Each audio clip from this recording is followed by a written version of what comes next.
right away with our NBA Midseason Awards. So we're going to go 6-man. Hey, bro, before Kev start, What's going on? Go ahead and get that MVP. Just package it up.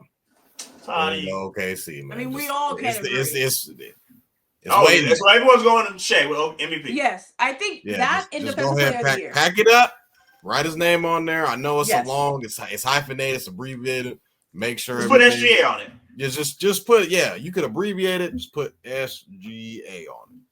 Because he's just gonna get. You just gonna look up. He got 30. Yep. Yes. 6 games this year that he hasn't scored 30. You're gonna get you a snack. You're gonna go probably take a shower. You'll look halftime probably come around. Shea got 25 points at half, and then you'll be like, oh, damn, well, okay. And then you just just go on about the rest of your day. Then you look up, oh, Shea had 40 tonight. Okay, I like it. I like it. Being assertive. That's what this podcast needs. Just I love. Okay, what they're trying to do is Jokic has been playing out of his ass. Also, like what he's been doing is like, let's not let that kind of.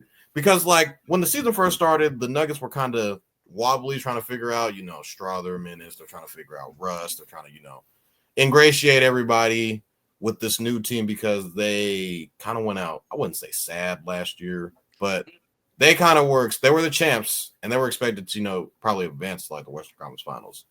And they didn't start the season off as well as everybody would have liked. But I felt like, given the champion and multiple-time MVP that Nikola, as long as you have Jokic on your team, you got a fighting chance to pretty much do whatever you pretty much can do because he's viewed by a lot of people in league circles as one of the best players in the world. I just think that Shea right now, just the level that he's playing at has just been up here. Now, a lot of that could be maybe Luka has missed the majority of the year. A lot of people were considering him as one of the top players in the league, but we haven't really seen him as much on the court. But the way that Shea has been playing, plus, and they're the number one seed overall, like in the NBA, not just in the West. Shea's been playing out of his mind. So I think it's only a matter of time that he's going to get MVP. Plus, he is minus 500 in Vegas to win the award. So, I mean, people are gambling on it. It's almost like it's pretty much set in stone. Plus, Jokic has what? 3? He has 3? 2? 3. 3 back to back to back. Hey, man. It's definitely not back to back to back because Joel Embiid won one of those. Oh, you're right. I think what people are getting. Back, and then Joel, I think, and then Joel. Kevin can attest to this, being a LeBron fan. A lot of voters fatigue. They're tired of voting for Jokic. Jokic is always in it. Maybe because he's really fucking good. LeBron won it this year. I mean, but in the years LeBron won, it was like the year he didn't win, he was averaging like 27, and it was just like, what are we doing? But I get it. Derrick Rose, the year he had, youngest MVP. LeBron, if you look at the numbers, what was that, 2012, Kevin, if I'm not mistaken? 2012. Every year. His numbers were like, this guy probably should win MVP. But at the same time, I get it. It was the D Rose year, kind of, burst onto the scene. Didn't average as much as I would have liked, but numbers don't really do him justice just based off of how well he played that season and, the rest is history. But LeBron was damn near there was like a 8-year stretch where you could have argued LeBron could have just won MVP every single year. But then, like I said, people get voters fatigue, and they're just like, well, what about this guy? That guy over there? Well, what was the new shiny? This guy's sitting right here, and he's averaging 28 and I think Jokic is averaging like 28 and like 12, and he had 19 assists tonight. Like, what are we? This is career high. Like, that's stupid. If you guys PRA Nikola Jokic, just throw it on down there. No matter what, don't even think about it. If it's high, if it's a high number, it's like 50 something. Don't even worry about it. But my thing is with Jokic getting 3 is when you look at the GOATs in this league, or not just in this league now, but just within like the last 50 years, like Kobe Bryant only has 1 MVP, but like Jokic has 3, and Jokic is probably going to get more. I'm not saying he's not a great player. He is the best player in the league right now, but I just feel some type of way that like Kevin Durant only has 1. I mean, Steph Curry only has 2, and I just feel like I think he only got 1. I'm not tripping. Who? Could be wrong. Kevin? Yeah, Kevin Durant has 1. Yeah, he won. Or Steph has 2? Steph has 2. He was unanimous, and then he won. Oh yeah, I remember the unanimous. I think he went back to back. I don't know about back to back, but he went 1 unanimous, and then he won the other one. Yeah. And I just feel KD did one because he cried for his mama, and you the real MVP. Oh, stop it! Stop it! I'm not saying he cried. I'm just saying that's what he's remembered for. That's what he's remembered for. No. If he would have had another MVP, if he would have had another MVP, he would have had another moment. But I'm just saying, Toddy knew exactly what I was talking about. Don't you dare. Moving forward, so we're all on one accord that the MVP is Shai Gilgeous-Alexander. So, yes. Alex, I'm going to swing it to you first. Who is your defensive player of the year? All right. We're all going to say it. 3, 2, 1. Jaren Jackson Jr. It was Wemby. Then he got hurt. He's done. Yeah, it would have been Wemby. Y'all not going to like this. Oh, my gosh, Kevin. So should I just go now then? Do it. Go. So, it's between 2 people. Obviously, like Alex mentioned, we all would have went with Victor Wembanyama, but let's get to some numbers. So, with Jaren Jackson, they have the 4th best overall defense in the NBA. Well, actually, they're tied for 4th. So, Kevin, who's at the very top? Averaging more blocks? Evan Mobley? I mean, why not? Why can't Evan Mobley win Defensive Player of the Year? He has a shot. They have the best defense in the NBA. Yeah. They have the best defense in the NBA. I'm just saying, why can't he win Defensive Player of the Year? They're number 1 in the East. Yeah, Jaren Jackson. We're talking about voters fatigue. I guess. I feel that this year's Defensive Player of the Year is just gonna kind of just because it was supposed to go to Victor, and now that he's not there, it's just gonna be like here, damn, leave us alone type of vibe. If anything, I knew this one would get the most spiciest because I already know where Toddy's going. So we'll swing at Toddy first. Toddy, tell us who your 6th man of the year is. Remember when? Oh, I love this. I love it. Kevin called me before the season started.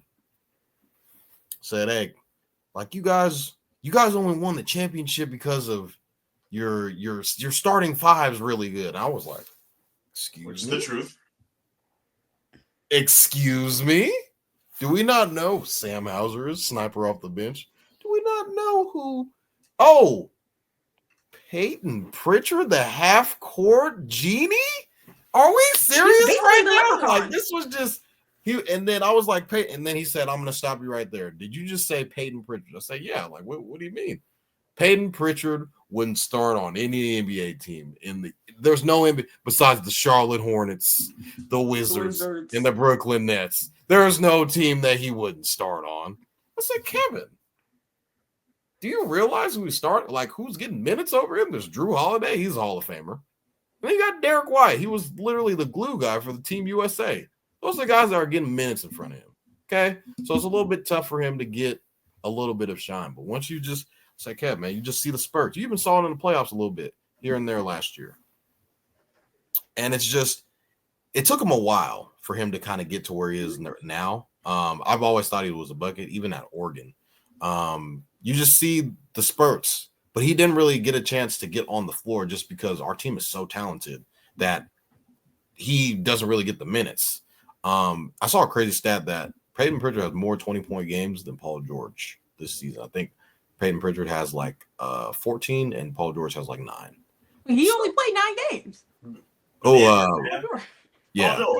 Yeah. It's I think it's you kind of the same with SGA. How his name is already on the MVP. I think 6th man of the year is his name. You just Peyton Pritchard. Go ahead and just sign that off. Stamp sealed and delivered. It's going to Boston, and we're no slouch to 6th man of the year award. We've had guys like Malcolm Brogdon win it in the past.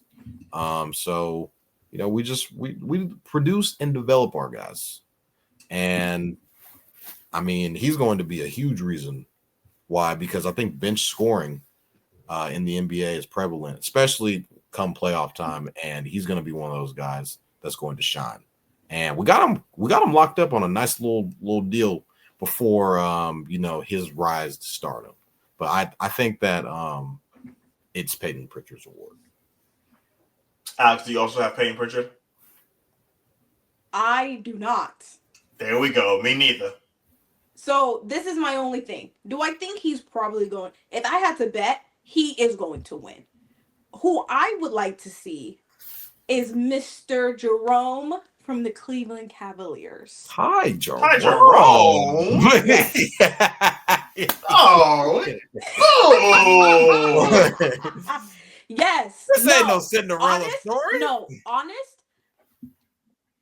If you really look at this Cleveland Cavaliers team, obviously what makes them so good is that now you have Evan Mobley's ascension, right? And Darius Garland seems like he could be that second guy on this team that could be a little bit more dependable.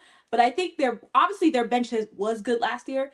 But Ty Jerome on this Cleveland Cavaliers second unit, top tier. Really top tier. And if you see how he controls the game, how he controls the pace and the speed of the game, yes, I do think he should be at least the running mate to Peyton Pritchard to win. He's not going to win, but he is my sixth man of the year. Give the little man the credit. I get it. And you know what? He should be in the race with Peyton Pritchard. But you know what they're racing? You know what they're chasing? Nas Reed, baby. He's going to go back-to-back sixth man of the year. I think he made... Did he start too much this year? Nope. Let me break it down to you. So Toddy talked about Peyton Pritchard can start, could. Nas Reed does. So let me just give you some stats. So 15 points, 2 rebounds, 2 assists, shooting 49 from the field and 41 from 3. Since February 1st, Julius Randle has been out of the lineup due to injury. So now you're asking the sixth man to step into the lineup, right? Change your whole momentum, your whole flow. No problem. I'm going to give you 21 a night and 10 boards. In 9 games, 21 a 9. So who's the sixth man of the year? The guy that can start if needed and not only give you the same contribution, but give you more contribution. You guys are Celtics fans, so you know better than me. How confident are you feeling if Drew Holiday goes down for the rest of the year and now Peyton has to start? So now he's not shooting the ball all the time. He is now just a swing man. Are we still screaming his name from the ceiling? Yes. We'll be all right. Okay. I will give you credit, though. I feel like Nas Reed is up there, too. And since he won it last year, you got to give him the respect and props for that. I just think with the record that they have right now, I don't think he should be top 2. But he should be in the running, right? But I feel like Ty Jerome and Peyton Pritchard, because of their record and their production, I think that makes them the 2 running mates. Okay, so before we move on, Toddy said we referenced a conversation we had in the past. And I figured we have 2 Celtic fans on. Let's bring this motherfucker to light. Toddy said he could start on NBA teams. So we're going to go through all 30 starting NBA point guards, and you tell me which one Peyton Pritchard is better than. Keontae George? No. Who's that? Alex, don't say that. You're supposed to know ball. Oh. Toddy, you're taking Keontae George, right? Right now, I'm taking Peyton Pritchard. Yeah. Scoot Henderson. Peyton Pritchard. Peyton Next. Pritchard. Right now. Okay. Just because you're a fan Jones? doesn't mean you're a fan. Who you say? I think it's Tyus better than Jones? Yes, he's better. Peyton Pritchard. Chris Paul. Chris Paul. Terry Rozier. Give me Peyton Pritchard. Well, he's about to go to prison. Okay. So Peyton Pritchard. All right. Mike Conley. Right now. Come on, brother. Right now. You know what the answer is. Why you thought about it for so long. You know what the answer is. It depends on what your team needs. No. You can't compare these two. I don't even think they're he's not healthy the same. Okay, okay, Toddy. In a world where they're both healthy, you're taking Mike Conley over Peyton Pritchard. Is he? I am. Okay. That's you. You guys didn't give an answer. Peyton. I said Mike. Peyton. Okay. Mike DeJounte Murray. DeJounte. Peyton Pritchard. DeJounte Murray. Jalen Suggs. No. Hairline Jalen Suggs is undefeatable. undefeatable. Oh God. It's probably got to say be Jalen Suggs. It's got to be Jalen Suggs. Fred VanVleet. I'll go Peyton Pritchard. I've never been a big fan of Fred VanVleet. I'll take. He doesn't really do much for the I'll take Rockets for me. And that's pretty much it. Besides Drew Holiday, obviously, because he's not better than Tyrese Maxey. He's not better than De'Aaron Fox. We don't have to go through all those again. But those are some of the names that I thought were spicy. Give me Peyton. No, I'm just playing. Keontae George. Who is Keontae George? The YN from Utah. She doesn't know. Oh, that's why I don't watch Utah. Yeah. Okay. You're supposed to know ball, Alex. Brought you on here because of your ball knowledge. But